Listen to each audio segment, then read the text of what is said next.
इतिहास में बहुत से योद्धा हुए, बहुत से राजकुमार हुए, लेकिन ऐसा पुत्र कभी नहीं हुआ जिसने अपने पिता के सुख के लिए राज सिंहासन ही नहीं, अपना पूरा जीवन दान कर दिया। हस्तिनापुर का वो राजकुमार जिसके एक वचन ने तीनों लोकों को हिला दिया, जिसने प्रतिज्ञा ली, मैं कभी विवाह नहीं करूंगा, मैं अपने वंश को यहीं समाप्त कर दूंगा। यही प्रतिज्ञा उसे बना गई भीष्म पितामह। लेकिन सवाल ये है, आखिर ऐसी कौन सी मजबूरी थी जिसने एक युवराज को इतना कठोर संकल्प लेने पर मजबूर कर दिया। बहुत प्राचीन समय की बात है। हस्तिनापुर का सिंहासन उस समय महाराज शांतनु के अधीन था। वे धर्मपरायण, न्यायप्रिय और प्रजा के प्रिय राजा थे। एक दिन गंगा नदी के तट पर उनकी भेंट देवी गंगा से हुई। दोनों का विवाह हुआ, पर गंगा ने एक कठोर शर्त रखी, जो भी मैं करूं आप प्रश्न नहीं करेंगे। समय बीतता गया। गंगा ने एक एक कर 7 पुत्रों को जन्म लेकर गंगा में समर्पित कर दिया। शांतनु मौन रहे, पर जब 8वें पुत्र को गंगा नदी में ले जाने लगी, तब शांतनु का धैर्य टूट गया। उसी क्षण देवी गंगा अंतर्धान हो गई, पर 8वें पुत्र को राजा को सौंप गई। यही बालक आगे चलकर देवव्रत कहलाया।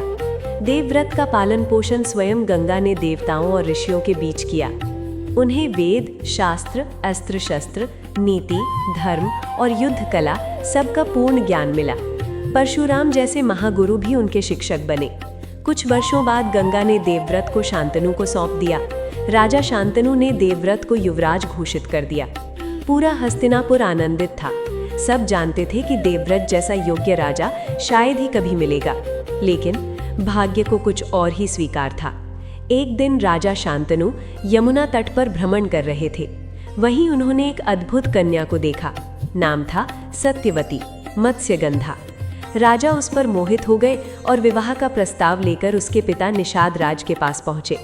निषाद राज ने कहा, महाराज, आपकी संतान पहले से है। यदि मेरी पुत्री का विवाह आपसे होगा तो उसी का पुत्र हस्तिनापुर का राजा बनेगा। ये शर्त सुनकर शांतनु स्तब्ध रह गए। वे देवव्रत के अधिकार को कैसे छीन सकते थे? राजा बिना कुछ कहे लौट आए, लेकिन उनके चेहरे का तेज बुझ चुका था। और यहीं से देवव्रत के जीवन की सबसे भयानक परीक्षा शुरू होती है। जब देवव्रत ने अपने पिता के दुख का कारण जाना तो उनका हृदय विचलित हो उठा। उन्होंने स्वयं से कहा, यदि पिता का सुख मेरे त्याग से संभव है तो ये त्याग छोटा कैसे हो सकता है? देवव्रत सीधे निषाद राज के पास पहुंचे। उन्होंने कहा, मैं हस्तिनापुर के सिंहासन का त्याग करता हूँ। अब सत्यवती जी का पुत्र ही राजा बनेगा। पर निषाद राज संतुष्ट नहीं हुए। उन्होंने कहा, आज तुम राजा नहीं बनोगे, पर कर तुम्हारी संतान मेरे नाती से अधिकार मांग सकती है। मुझे वंश का भय है। ये सुनकर देवव्रत क्षण भर मौन हो गए।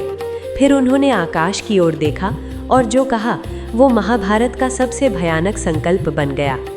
मैं आज प्रतिज्ञा करता हूँ, जीवन भर ब्रह्मचर्य रहूंगा, कभी विवाह नहीं करूंगा, मेरी कोई संतान नहीं होगी। हस्तिनापुर का सिंहासन केवल सत्यवती के वंशजों का होगा। देवव्रत की ये प्रतिज्ञा इतनी कठोर थी कि देवताओं ने भी आकाश से पुष्प वर्षा की। उसी क्षण उन्हें नया नाम मिला, भीष्म, जिसकी प्रतिज्ञा भीषण हो। जब महाराज शांतनु को ये ज्ञात हुआ तो वे कांप उठे। उन्होंने अपने पुत्र को गले लगा लिया और कहा, वत्स, मैं तुझे क्या वर दूं? भीष्म ने कुछ नहीं मांगा। तब शांतनु ने स्वयं कहा, तुम्हारी इस महान तपस्या के फलस्वरूप मैं तुम्हें इच्छा मृत्यु का वर देता हूँ। जब तक तुम स्वयं न चाहो, मृत्यु तुम्हें स्पर्श नहीं कर सकेगी। ये वरदान नहीं, ब्रह्मचर्य के तप की स्वीकृति थी। भीष्म का ब्रह्मचर्य केवल त्याग नहीं था, वो ऊर्जा, ओज और आत्मनियंत्रण का महास्रोत बन गया। उनके भीतर ऐसा तेज उत्पन्न हुआ कि वे युद्ध में अजेय हो गए। परशुराम जी से उनका युद्ध हुआ, दिनों तक चला, पर कोई विजय न हुआ। महाभारत युद्ध में वे सबसे वृद्ध थे, फिर भी सबसे शक्तिशाली। पांडव उन्हें परास्त नहीं कर पा रहे थे, क्योंकि भीष्म धर्म के अधीन थे। अंततः अर्जुन ने शिखंडी की आड़ लेकर भीष्म को बाणों से आच्छादित किया। भीष्म धरती पर गिरे, लेकिन मरे नहीं। उन्होंने कहा, अभी उत्तरायण नहीं आया है। वे बाणों की शैया पर लेटे रहे। शरीर पीड़ा में था, पर मन पूर्ण शांति में। इस कथा की सबसे बड़ी शिक्षा, पुराण कहते हैं, ब्रह्मचर्य से मेधा शक्ति बढ़ती है, संकल्प अडिग हो जाता है, मृत्यु का भय समाप्त हो जाता है और आत्मा ईश्वर के निकट पहुंचती है। भीष्म इसलिए महान नहीं थे कि वे युद्ध जीतते थे, बल्कि इसलिए कि उन्होंने अपने मन को जीत लिया था। बाणों की शैया पर लेटे हुए भीष्म पितामह के चारों ओर कुरुक्षेत्र का रण क्षेत्र धीरे धीरे शांत हो चुका था। हवा में युद्ध की गंध थी, धरती पर वीरों का रक्त और आकाश में एक गहरी गंभीर शांति।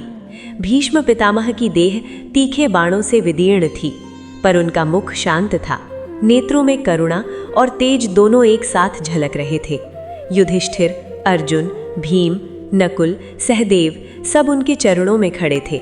साक्षात भगवान श्री कृष्ण स्वयं भीष्म के सिरहाने खड़े थे।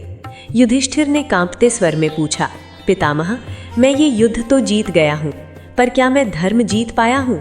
भीष्म मंद मुस्कुराए। उन्होंने कहा, वत्स, धर्म सरल नहीं होता। धर्म वही होता है जो अहंकार से मुक्त होकर निभाया जाए। फिर भीष्म ने राजधर्म, दान धर्म, मोक्ष धर्म, जीवन के अंतिम और सबसे गूढ़ रहस्य बताए। उनका हर शब्द शास्त्र बनता चला गया। दिन बीतते गए। भीष्म जानते थे अब समय समीप है। जब उत्तरायण आया तो उन्होंने आकाश की ओर दृष्टि की। भगवान श्री कृष्ण ने उनकी ओर देखा और भीष्म के नेत्रों से अश्रु बह निकले। उन्होंने कहा, प्रभु, जीवन भर प्रतिज्ञा निभाई, पर आपके दर्शन से बड़ा कोई वरदान नहीं। फिर भीष्म ने मन, प्राण और शरीर तीनों को एक साथ स्थिर किया और उसी क्षण महान ब्रह्मचारी, महान योद्धा, महान त्यागी भीष्म पितामह ने देह त्याग दी। आकाश से पुष्प वर्षा हुई, देवताओं ने नमन किया, धरती ने उस तपस्वी को अंतिम प्रणाम किया। कथा की अंतिम शिक्षा, ये कहानी केवल भीष्म की नहीं है, ये कहानी है त्याग की, संकल्प की, ब्रह्मचर्य के तेज की और धर्म निभाने की कीमत की।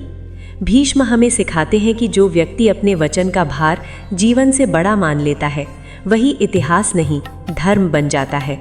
अगर आपको ये कथा आपके हृदय तक पहुंची हो, अगर भीष्म पितामह का त्याग आपको कुछ सिखा गया हो, तो इस वीडियो को लाइक कीजिए, कमेंट में जय धर्म लिखिए और ऐसे ही पुराणों और महाकाव्यों की गूढ़, सच्ची और भावपूर्ण कथाएं सुनने के लिए चैनल को सब्सक्राइब जरूर कीजिए, क्योंकि यहाँ कहानियाँ नहीं, संस्कार सुनाए जाते हैं। जय श्री कृष्ण, हर हर महादेव।